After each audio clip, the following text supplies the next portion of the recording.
over the dark night. She reached up to the sky of stars and caught the red-hot light of the North Star.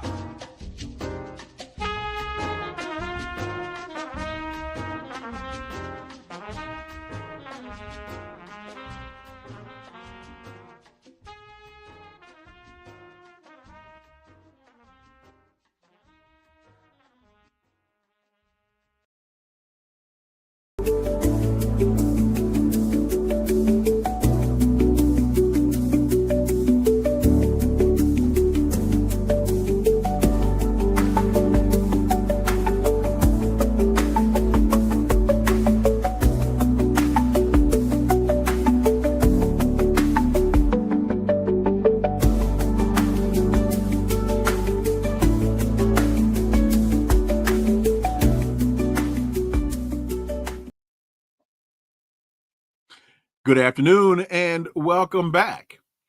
In December of last year, the Wall Street Journal published a very interesting piece entitled How a Syrian Rebel Went from an American Jail to Seizing Aleppo.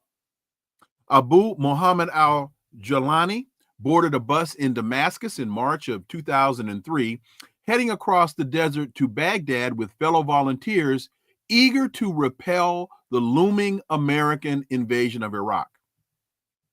When he returned home in 2011, after a 5-year stint in an American-run prison camp in Iraq, it was as the emissary of Islamic State founder Abu Bakr al-Baghdadi, Jawlani arrived in Syria with bags full of cash and a mission to take the extremist movement global. He was a part of ISIS. I thought ISIS was our enemy. Anyway, last week, 42-year-old Jawlani triumphantly entered Aleppo. This is, again, from December. Syria's second largest city, as a leading commander of the Turkish-backed rebel force dominated by his group, Hayat Tahrir al-Sham. Now, he has changed his name from Abu Muhammad al-Jawlani to Ahmad al-Sharaa. He's now the interim president in Syria. And here's the headline from CNN this past Sunday. Syrian government loyalists accused of executing civilians as violence erupts. Armed men loyal to the Syrian government carried out field executions and spoke of purifying the country, according to eyewitnesses and video, providing a gruesome picture of a crackdown against remnants of the former Assad regime that spiraled into communal killings. This is what happens, folks, when your foreign policy is not based on clear moral understandings of right and wrong, but the short-term, politically opportunistic, imperialist perspective of the enemy of my enemy is my friend. What's going on here? Let's connect some dots and find out.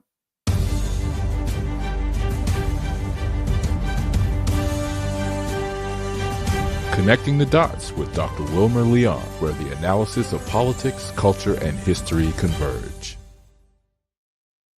Welcome to the Connecting the Dots podcast with Dr. Wilmer Leon, and I am Wilmer Leon. Here's the point. We have a tendency to view current events as though they take place in a vacuum, failing to understand the broader historical context in which most events take place.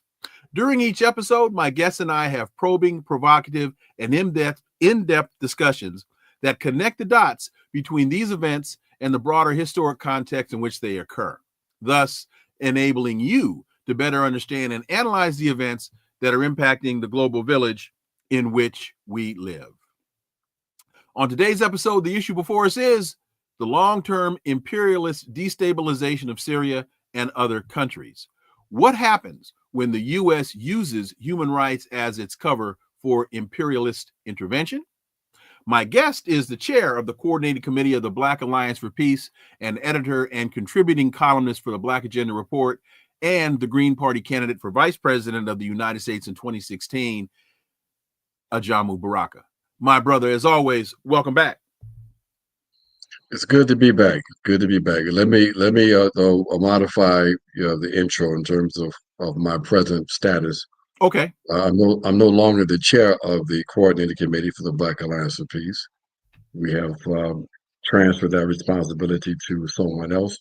However, I am directing the Black Alliance for Peace's new program, the North-South Project for People-Centered Human Rights. Congratulations. Thank you for that update. And why don't you quickly explain what that new responsibility entails? Basically, what we are doing is to take up this issue of human rights, a concept, an ideal that has been basically corrupted by the West. Many people will associate with human rights with a phenomenon that grew out of and was produced in the West. They will point to the Enlightenment as the foundation for this new notion of the idea that human beings had fundamental rights. We say that has to be challenged, especially when one looks at the history of the West, how it has created a hierarchy in terms of who are seen as human beings and who in fact has rights. We've also seen in the contemporary period how this arbitrary determination by Western powers in terms of who has rights has been violated based on political expediency from the West. Those nations and people who are in alignment with the U.S. and Western Europe, they would be seen as having or having the rights that those powers, peoples, nations that are opposed to the U.S. and Western Europe, they have no rights. Exhibit A, of course, is what is unfolding in Gaza. So we are attempting to decolonize, if you will, the concept of human rights, to make it an instrument that, in fact, can be used not as an instrument of repression, an instrument to perpetuate the status quo, but truly an instrument that can be used on the side of the people who are fighting for self-determination and participatory democracy and social justice. So that requires a process of decolonizing the concept in order to make it relevant, because right now it's not really relevant to people who are oppressed as long as its definitions and implementations reside with Western powers. And with that takes us really to what we're going to lead off here to start with as it relates to Syria. A UK-based independent monitoring group, the Syrian Network for Human Rights, said that at least 642 people have died in the recent violence, including scores of civilians who were killed after government forces committed to, quote, widespread field executions, end quote, of young men and adults. So looking at what's going on in Syria right now and understanding it's not really being that well covered by Western media, talk to us about your thoughts, Ajamu Baraka. Well, I mean, we have a human rights catastrophe unfolding in that country.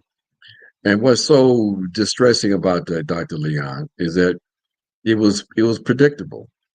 When the U.S. helped to create what they referred to as a civil war under the Obama administration, when they decided that they were going to undermine the government of Bashar al-Assad, they did that. But they discovered that even the attempt to subvert the government required a powerful force. And so what they did was they went back to their old playbook, a playbook that was utilized in Afghanistan back in the 1980s, and that is to unite with and to utilize and work through Al-Qaeda and right-wing Islamic factions to destabilize the government of Syria. And so that's what they in fact did. They created a situation that became a so-called civil war because of their objective, which was to basically to effect regime change in Syria. The consequence has been years of war that ended up creating the conditions where the Russians were involved, along with the U.S. directly, and with the Syrian government and the people of Syria suffering tremendously. In the last few months, as we all know, a weakened Syrian government suffering from years of war and Western sanctions was ripe for the taking by this force that was based north of Aleppo.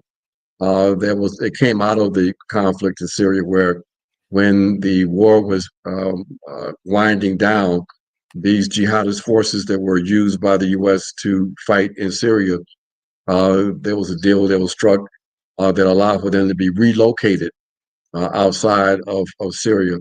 We're in the northern provinces of Syria, northwest provinces of Syria. And there they basically established themselves as a government, if you will, fully supported by Western powers and specifically by the Turkish state. And they became a formidable military force. They then marched out of their fortress back into Aleppo a few months ago, and from there they continued southward until they until they took Damascus and became the new government. And so this force of jihadists, right-wing Islamic elements that the U.S. Used to pretend were supposed to be terrorists, they are now the government of Syria, and fully supported by the Israelis and fully supported by all of the powers in Europe. They tried to, as they changed their name, because they used to be known as the Al-Nusra Front, they changed their name as part of the so-called rebranding process. And they were, and Jolani assured the world that there'll be no reprisals, that there'll be peace inside the country, and that people should feel confident and feel secure. Well, you cannot change the internal nature of these right-wing forces. And so once there was a semblance of resistance from the Assad government that was overthrown, primarily based in an area of Syria that is the home territory, if you will, of the Alawites, that are where Bashar al-Assad comes from.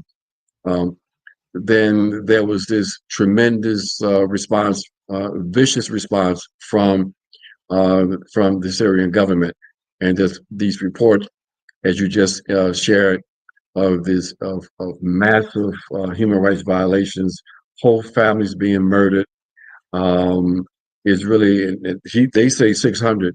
Other reports say at this point is more than 1,400 people have been systematically executed by these jihadist forces pretending to be a respected government in Syria. I want to go back to a point, and you've mentioned this, but again, it's not being reported, and I think it gets overlooked by a lot of folks as they try to do analysis of these circumstances, and that is when the United States let me take a step back. When the United States went into Iraq, we were told we were there to fight ISIS.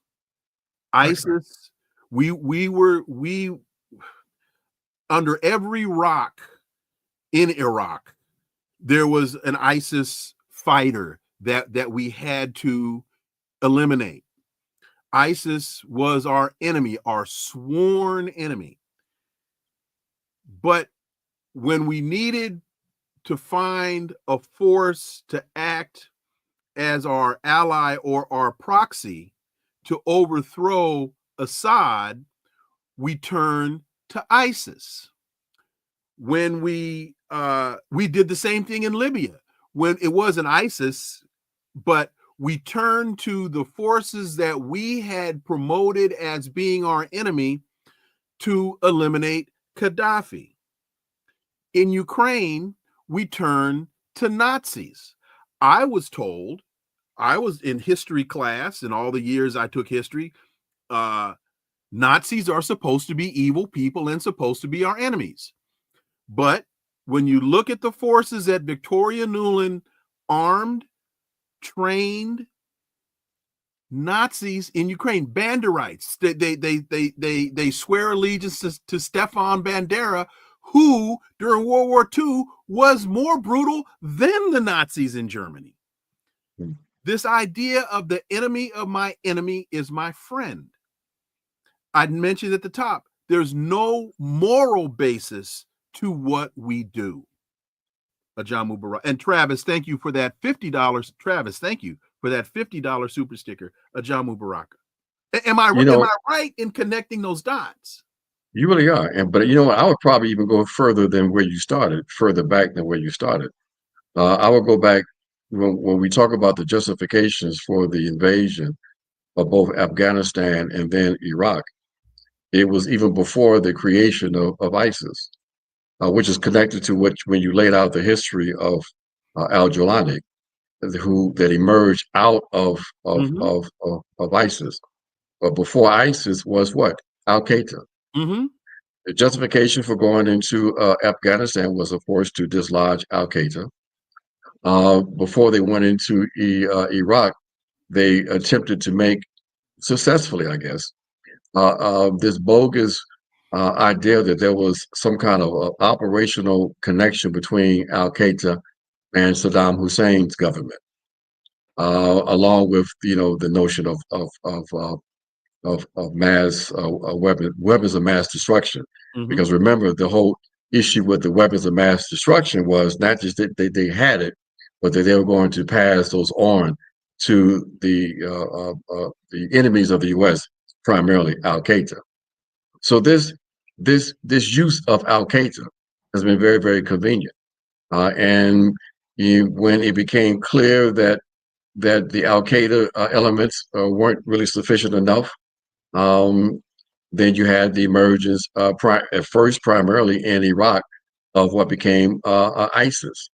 When Al-Qaeda moved into Syria, they moved into Syria as Al-Qaeda. They created the Al-Nusra Front, and from there, elements broke off and began to develop themselves into what became ISIS. Okay, Daesh, as they known in that area. Baghdadi was also someone who was incarcerated by the U.S. He was then allowed to actually be moved around from prison. This is documented, from prison to prison, actively recruiting for ISIS.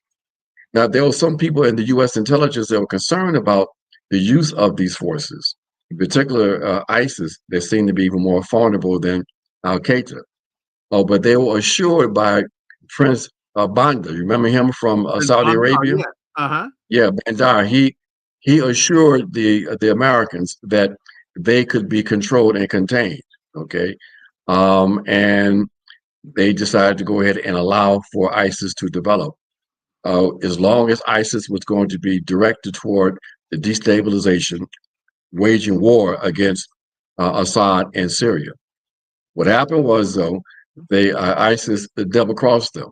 That basically, at some point, even though they had captured the oil fields and were shipping oil out of Syria through Turkey, making boatloads of money, they decided they're going to build a caliphate.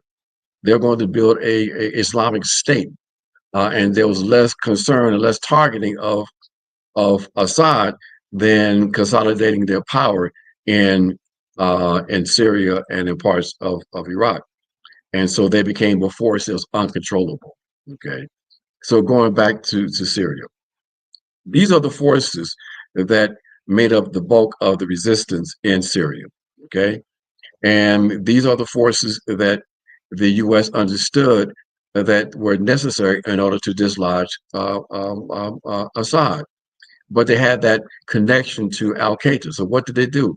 First, they rebranded themselves as so-called the Nusra Front. They claimed to be Syrian nationalists.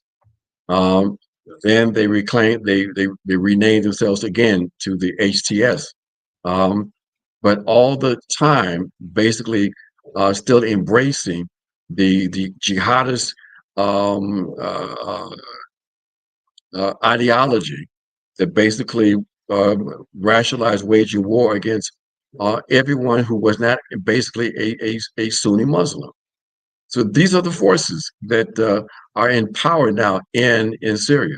These are the forces that are now waging war against other Syrian citizens.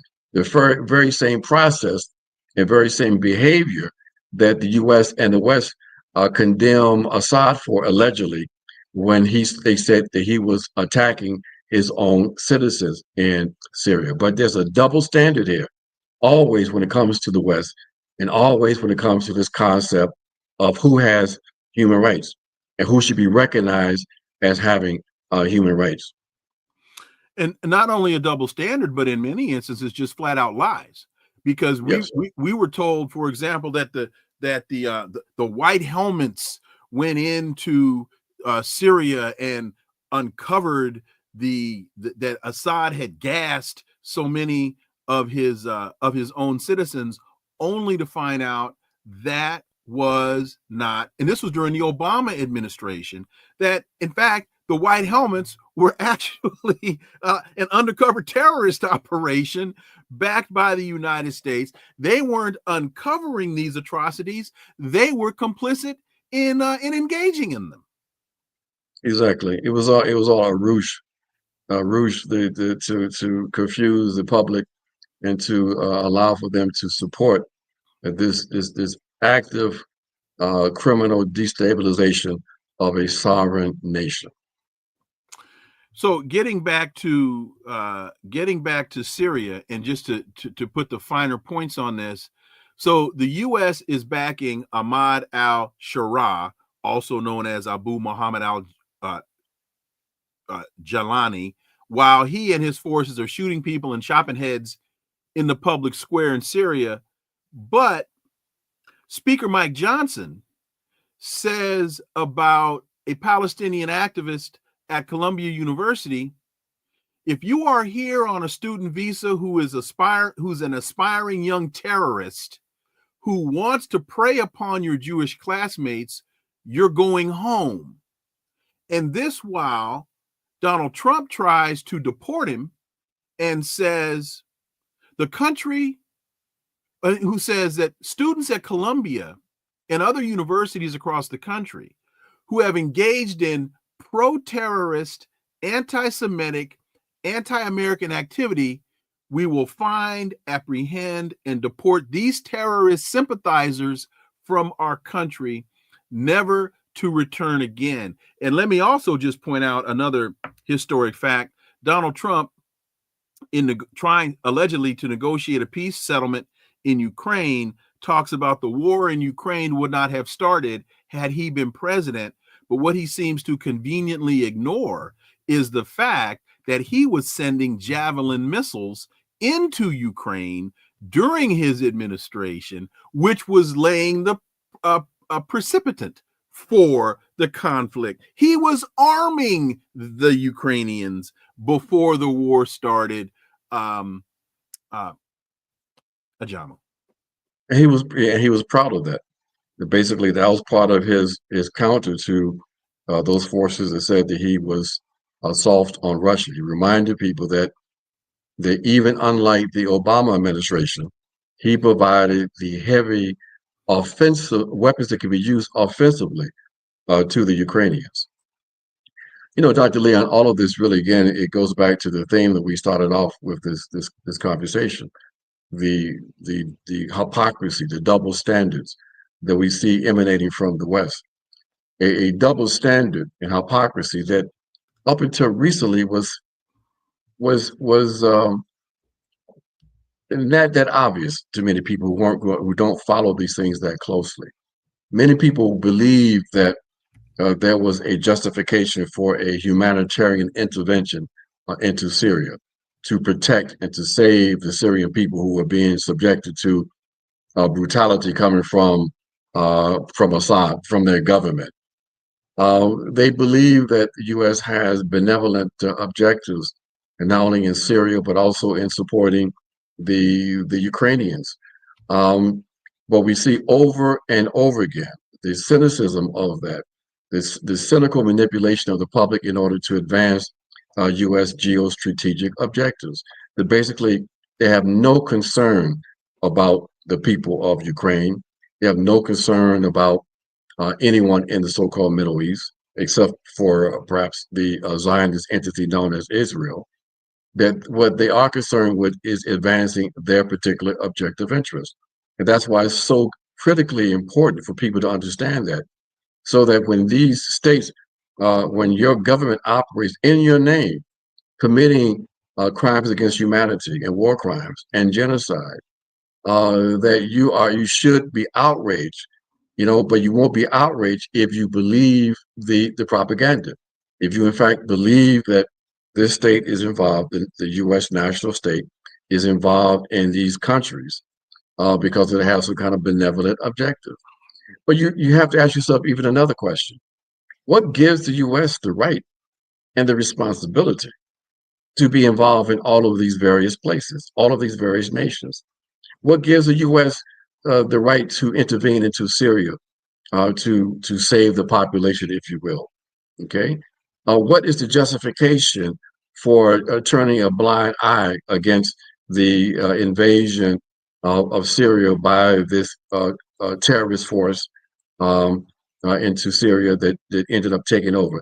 And what was the right? What was the justification? And what was the right that the Israelis had to basically bomb to smithereens all of the facilities in Syria once this new government was put in place in Damascus? What is this? Where does these rights come from?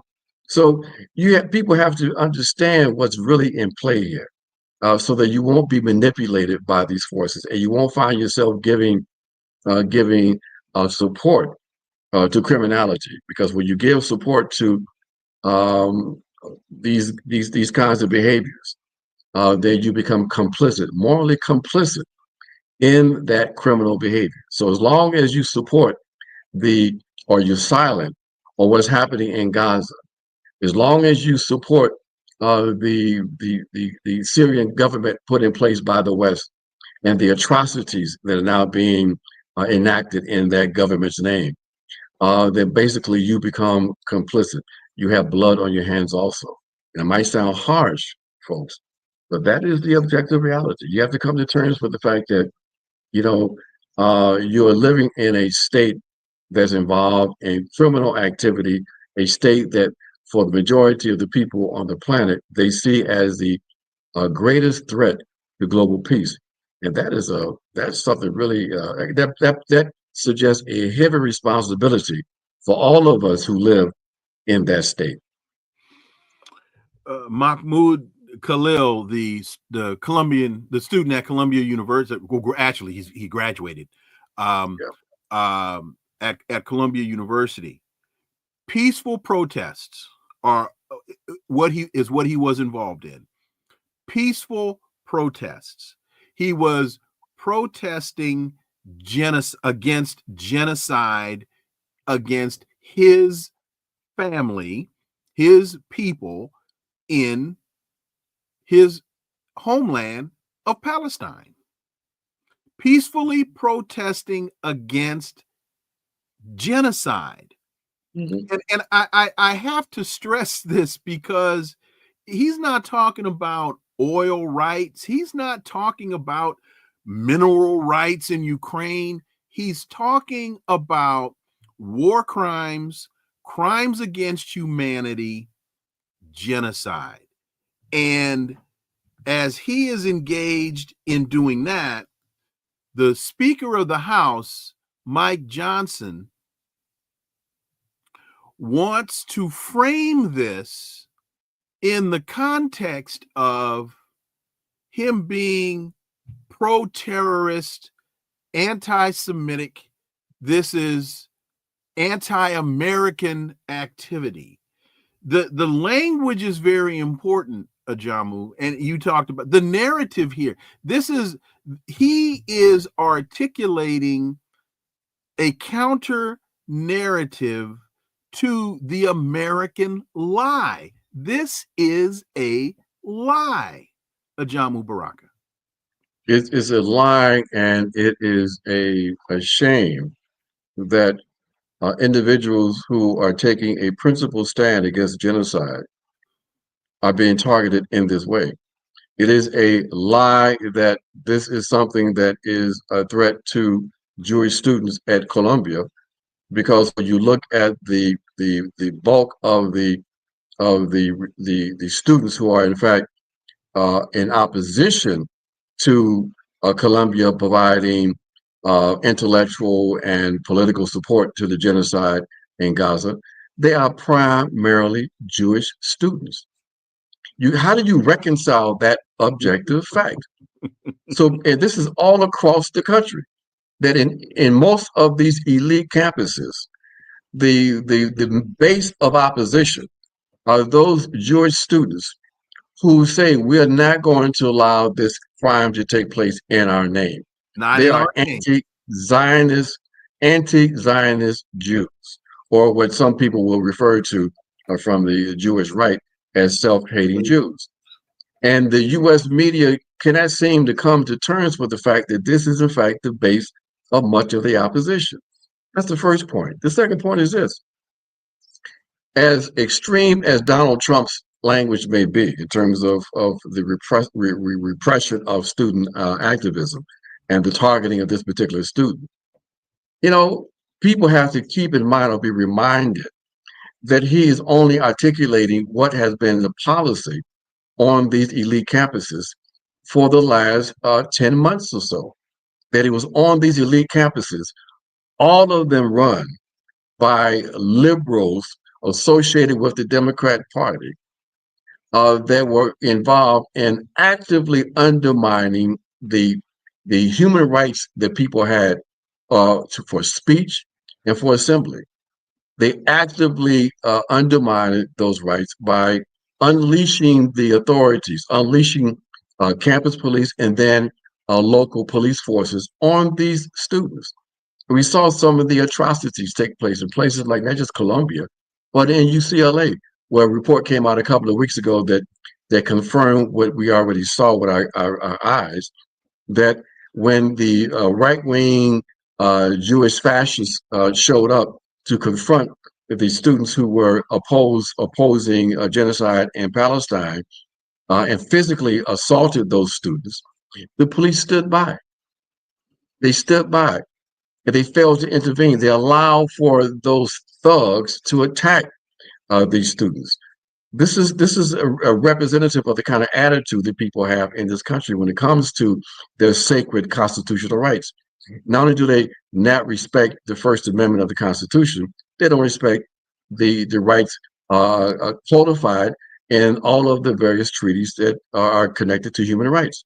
So this is what they have done. They spent a summer, all of these elite campuses, all of these elite administrators, putting in place plans to ensure that when students came back in the fall, that they would be sufficiently suppressed so that they would not take up and continue the opposition on those campuses. But again, this is the kind of repressive environment that we have here in this country, and to the great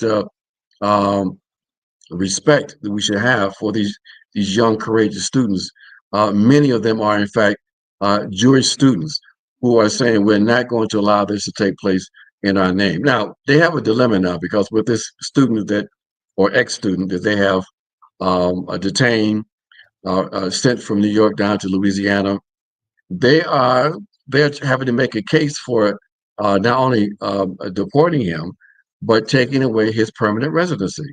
And the question becomes, what crime did he commit?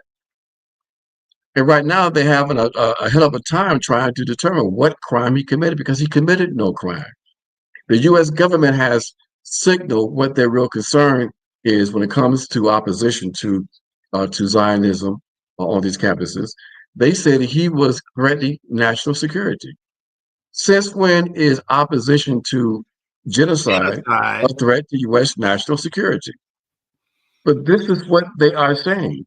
And this crude attempt at intimidation is not going to work. But the fact that that more voices in opposition, the fact that uh, Congressperson Rashid Tlaib only had 13 or 14 congresspersons to sign a letter opposing this, shows you the moral bankruptcy not only of the Republicans but also of the Democrats. So this is the political environment that we're in today. Now, this young man, if they deport him, it will be illegal, but it is something that they are using not just to deport him, but to make him an example. Intimidation is what these violators of human rights depend on. But you know what? People are not going to be intimidated. And to that point, looking at the broader, panning out a bit to the broader context, last Friday, the Trump administration announced it would cancel approximately $400 million in federal grants to Colombia, quote, due to the school's continued inaction in the face of persistent harassment of Jewish students, end quote. While Israel cuts electricity to Gaza, ramping up collective punishment. And collective punishment in the context of conflict is a war crime. But before Exactly. we get to that, I want to say that Colombia gets somewhere. I want to say it was about $5 billion in federal grants. Trump's talking about cutting 400 million, but that harassment of Jewish students, I have never seen Mike Johnson. I've never seen Donald Trump. I've never seen any of these individuals that take this position about harassment of Jewish students. I've never seen them present any evidence to support that accusation. No, it's not much there at all. And every once in a while, they would trot out some student that says that they felt unfair walking across the campus, even though the demo that made them feel unfair was organized and primarily populated by other Jewish students. And we also never heard these individuals speak out in support of the real threats that many students, many Muslim students felt and still feel. A few years ago, you might recall when those 3 students were murdered in North Carolina. And there was that much of an outcry when it became quite clear that they were murdered because of their identity as Muslims. We know that Islamophobia is an integral part of the U.S. culture, reflected in all of the entertainment channels, the movies, televisions, all of the terrorists, et cetera, et cetera. There's been so many cases of Muslims and Arabic speakers being discriminated against because people hear them speaking Arab and would call, Homeland Security or whatever. There's no one speaking out for that. There have been Sikhs that have been attacked because people are mistakenly confusing Sikhs with Muslims. Exactly. So this concern for Jewish students is bogus. But the real objective here is to try to suppress any opposition to the genocide, any opposition to the land grab that's now taking place not only in Gaza but also on the West Bank, and the moral complicity that the U.S. state has with this criminal act on the part of the Israeli fascists who are the governing force in that place referred to as Israel. And I have to point out here, I think I made this point yesterday, but anytime I engage in this conversation, folks, when we start talking about freedom of speech, when we start talking about the First Amendment, there's a reason. If you go back and you read the Federalist Papers, you understand what the debate that was going on during the Constitutional Convention, and the fight as to whether or not there would be whether or not these rights would be enumerated in the Constitution, and they decided to add the first 10 amendments when they did. There's a reason that this First Amendment is the First Amendment.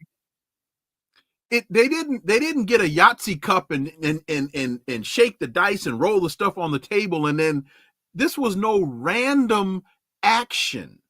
There is a reason why the freedom of religion and the freedom of speech and the right to assemble, to petition the government for redress of grievance, there's a reason why those are in the First Amendment, because the framers of the Constitution saw them as being the most important. And I think when you do this analysis and you look at Mahmoud Khalil, and he's being charged with violating, the government is violating his First Amendment protections, that's important to understand that these were considered to be, if you're going to have a democracy, you have to be able to speak freely. Ajamu. Let us remind people of another important case that was just concluded a couple of months ago, and that is the Uhuru Three, who were basically prosecuted based on speech, and they were acquitted on that particular charge. That their opposition to the U.S. policy on Ukraine, the proxy war in Ukraine, became the basis of a prosecution, and they took up their defense was a defense of free speech. They had a right to articulate their positions, and that this idea that their positions were only dictated to them by the Russians was absolute nonsense.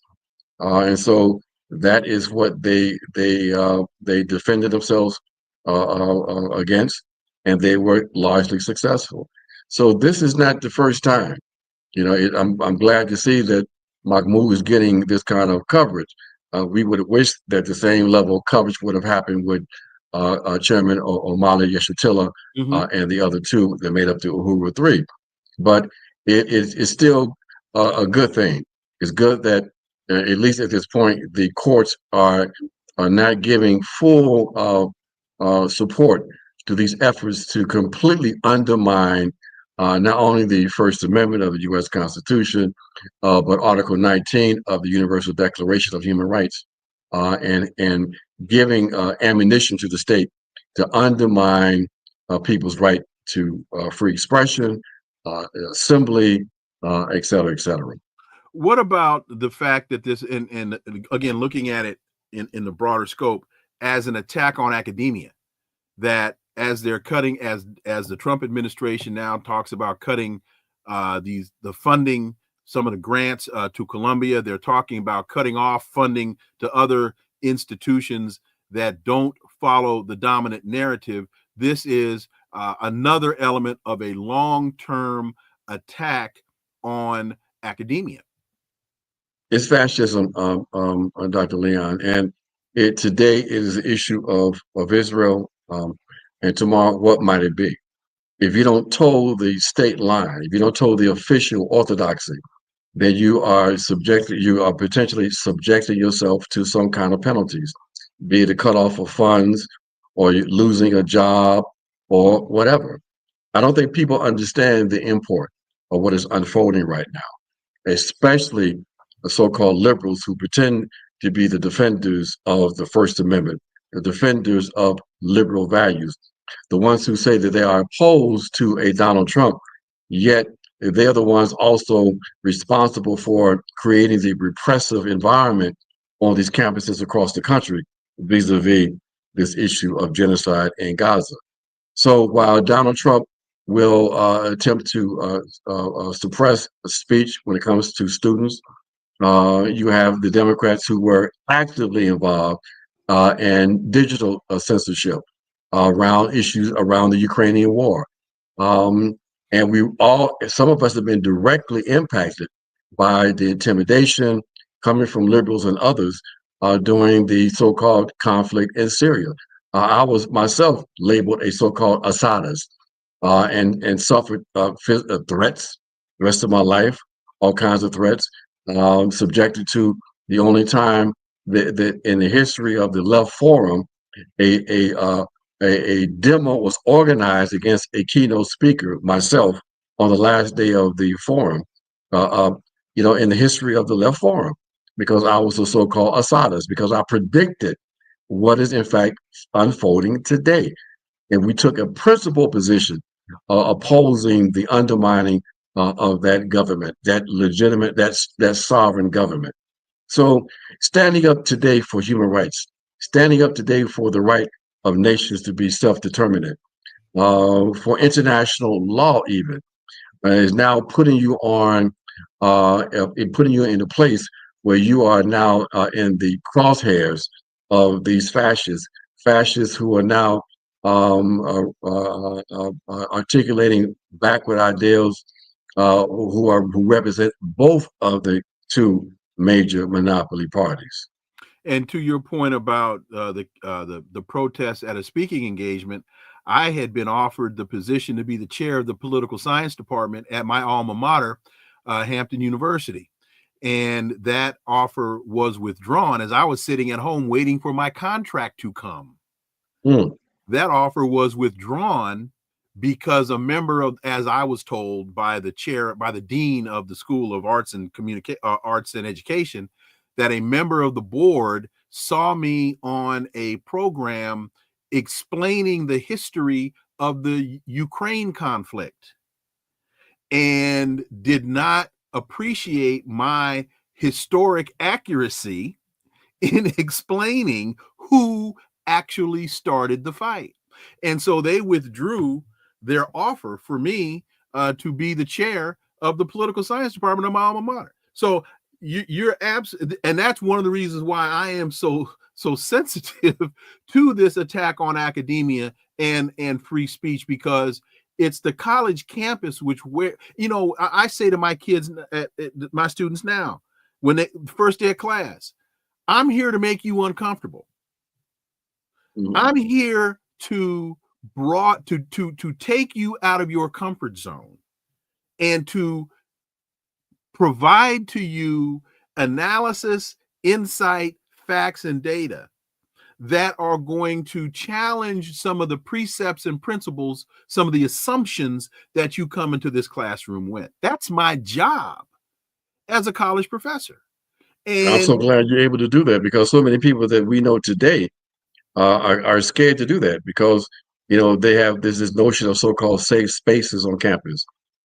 So we applaud that. That's outstanding.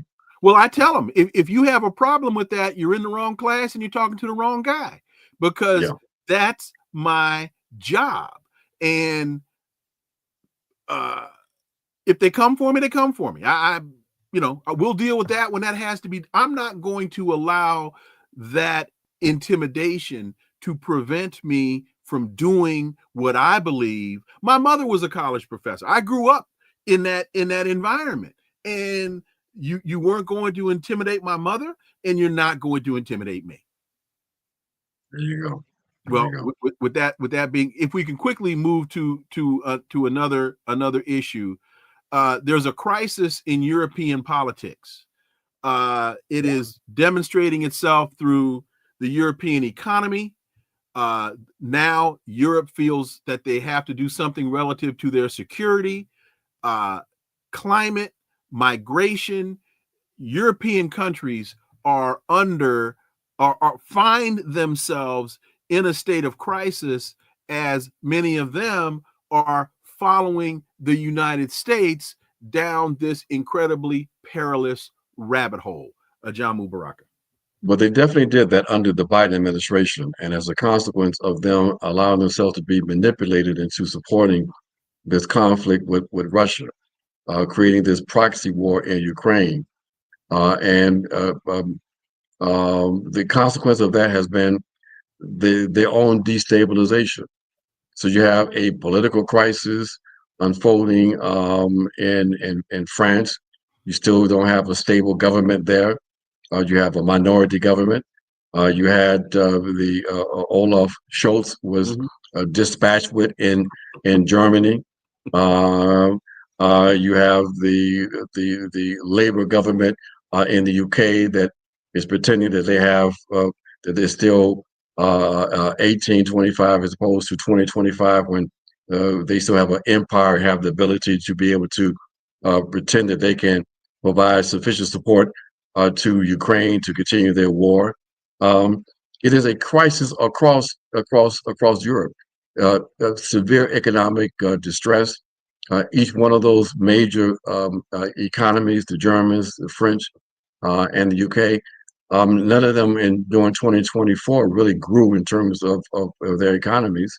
All of them just a few more fractions of a percentage would have been in recession, but yet they're supposed to have the resources to take on the responsibility of a war in Ukraine.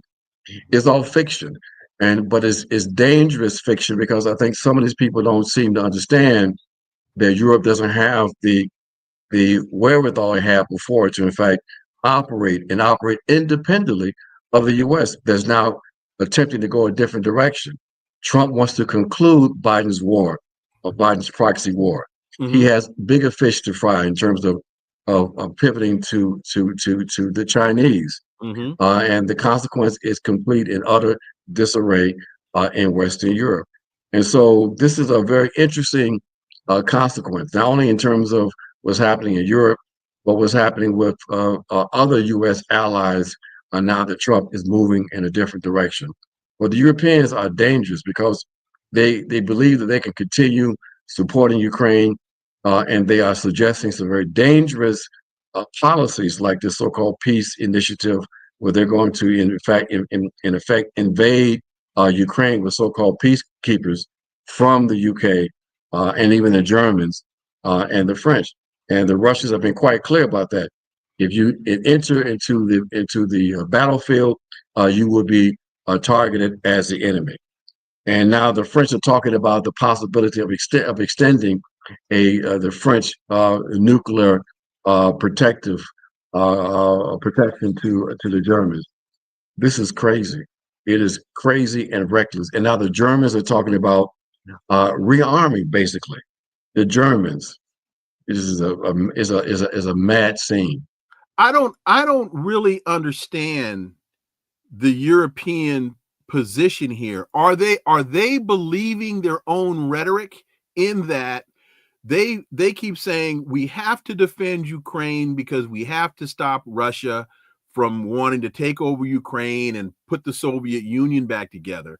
I've never heard Vladimir Putin articulate that as being his objective.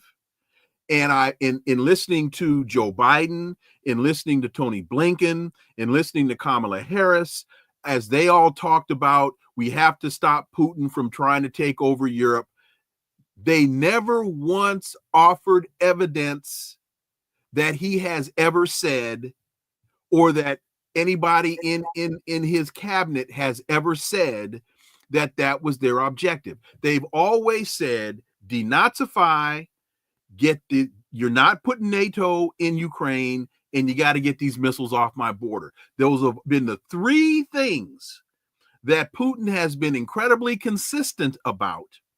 I have never heard anybody provide any evidence of an ulterior motive. There's none to be had. There's nothing there. Everybody who's honest, they know that this threat, this military threat for Russia is bogus. Why would the Russians need to march across the European continent? Europe is a declining power like the US. I mean, so what's the military objective? They are basically doing a sufficient job themselves, undermining their own national interests, as long as they continue to follow the US. and now trying to follow themselves by advocating for these disastrous policies in the Ukraine. So there's no reason for some kind of belligerence coming from the Russians, and everybody's honest. They know that. So this is just this what I call the psychopathology of white supremacy. They have a cognitive inability to recognize objective reality and to see that they are declining power, and that their options are not somewhat, but their options are in fact limited. They're not going to be able to increase defense spending without sparking a major social crisis in their own countries. You're not going to be able to impose austerity or continued austerity or deepen austerity in these European countries in order to loosen up money or resources to enhance your military capabilities. It's not going to happen. What you can do if you pursue that is to continue to give ammunition to and shift power to the more extremist elements of the right wing in those various countries, including Germany. So this is a precarious situation that the Europeans find themselves in until they discover that the world has changed and that they are pursuing policies that will only precipitate their decline. Looking at the Vietnam War and looking at the development of domestic resistance to the Vietnam War, we go back to Dr. King, why Time to Break Silence, why I oppose the war in Vietnam, and his very clear articulation that war is an enemy of the poor. And we know the backlash that he suffered, not only from the United States government, but internally from our own African-American civil rights organizations turned on him unmercifully. As we look at where we are today, I don't hear the CBC, I don't hear the NAACP, I don't hear the Urban League, I don't hear any of the Divine Nine articulating anything in opposition to this imperialist program that the United States is engaging in. Am I wrong to connect these dots and seeing a historic parallel here? Because you got Hakeem Jeffries going to CARICOM, trying to convince CARICOM to be the black minstrel face on American imperialism as they wanted to invade Haiti. Kamala Harris went to CARICOM, trying to convince them to be the black minstrel imperialist face on an American invasion of Haiti. Kamala didn't back the Palestinians and oppose genocide. And I'm using them as so-called leaders, blah, blah, blah. You get my point. Am I wrong to connect these dots and see historic parallels, Ajamu Baraka? No, you're not wrong. And another dot that can't be connected is actually a dot that many people might not feel comfortable with, and that is that those examples of these black folks and others who will gladly advance the interests of their bosses is really an argument against so-called diversity.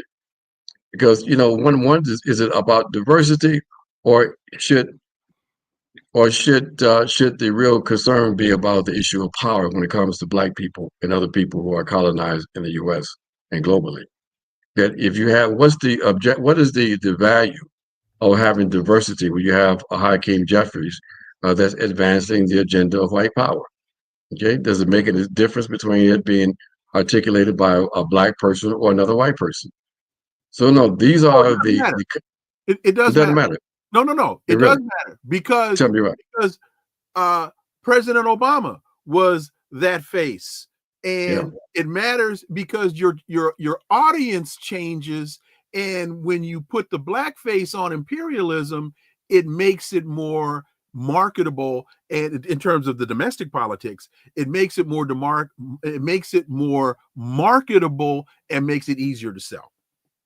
You're absolutely right, and basically that is one of the reasons why the Black community has basically moved to the right. It was under the influence of Barack Obama that undermined and sort of blunted our natural propensity to question U.S. policies. And today, all you got to do is have a U.S. official, Black or white, articulate the most backward position, war position or whatever, and Black people now are uncritically supporting it. This is something that is quite new for our people. So you were absolutely right on that point. That basically, these are the kind of dots we have to connect, but we also have to then suggest to people that that's why it's important for us to not engage in what I call pigmentation politics. You've got to look at the positions of these individuals. Look at what interests are they advancing? What is their value system? How does whatever they articulate is going to advance humanity? Before you make decisions on whether or not you're going to support them or give them any kind of credibility. So, it's about the politics these people have. It's about their ideological orientation and not the color of their skin or where they were born or their gender or anything else. That has to be the guiding light for people in 2025, because if you don't have that as your guiding light, then you will find yourself being manipulated and being silent when it comes to genocide in Gaza, and you'll be supporting the continuation of war in Ukraine. And that's not what we need at this point in history. War is the enemy of the poor. It Exactly. was when Dr. King said it in 1963, and it is true to this day. Brother Ajamu Baraka, as always, man, thank you so much for your clarity. Thank you so much for your work, so much for your time today. Really, really appreciate it, and look forward to having you back. Thank you so much. Oh, yeah. I got to thank Brother Baraka for joining me today. Thank you all so much for listening to the Connecting the Dots podcast with me, Dr. Wilmer Leon. Stay tuned. New episode tomorrow. Still working on my guest, but it'll be a big one, that I guarantee. Please follow and subscribe, folks. We need you. We need you all as subscribers. We're trying to get to 10,000. That's what's going to enable us to stay on the air. We are reaching critical mass and really need you to support us so we can stay on the air. Share the show, leave a review, follow us on social media. You can see all the links below in the show description. And remember that this is where the analysis of politics, culture, and history converge. Talk without analysis is just chatter, and we don't chatter here on Connecting the Dots. See you tomorrow. Until then, I am Wilmer Leon. Have a wonderful remainder of your day. Peace. I'm out.